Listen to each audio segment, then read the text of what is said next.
Les amis, Samuel Eto'o devient une source d'inspiration pour le capitaine Ibrahim Traoré.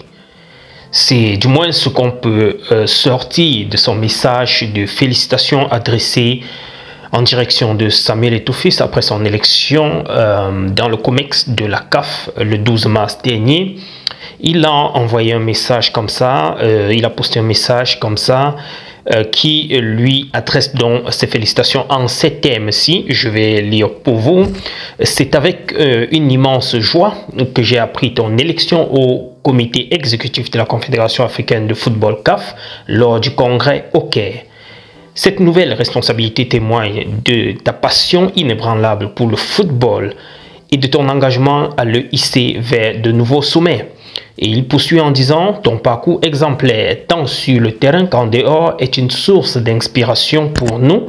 Je suis convaincu que ta présence au sein du comité exécutif de la CAF apportera une vision innovante et contribuera significativement au développement du football sur notre continent. » Il termine en disant « Reçois mes plus chaleureuses félicitations et tous mes voeux de succès dans cette nouvelle aventure. Le football africain est entre de bonnes mains avec des leaders de ta trempe. » Ça, c'est ce que nous dit le capitaine Ibrahim Traoré dans ce post-là. Alors, pour ceux qui ne savent pas, Samuel Eto'o fils a été donc élu du côté du COMEX de la CAF après beaucoup de difficultés avec ces procès qui étaient contre lui. Je ne dois plus rappeler tout ça, je crois que vous avez eu à voir l'actualité. Et pour finir, le TAS lui a donné raison. Et il s'est retrouvé comme ça à être élu par acclamation le 12 mars dernier au niveau du COMEX de la CAF. Alors, beaucoup sont déjà en train de voir en lui le potentiel nouveau président de la CAF. Pour le moment, je pense qu'il est en train de savourer d'abord cette victoire-là pour le poste de COMEX, je vais dire membre du COMEX, et plus tard, maybe, ça peut être possible qu'il regarde d'autres.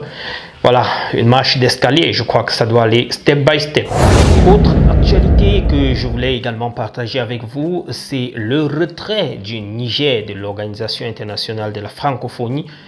En effet, l'État nigérian, de façon souveraine, tel que je vois dans le communiqué, le gouvernement nigérien a décidé souverainement du retrait du Niger de l'Organisation internationale de la francophonie, OIF, et écrit enfin, je vous serai gré d'en informer vos juridictions respectives d'accréditation.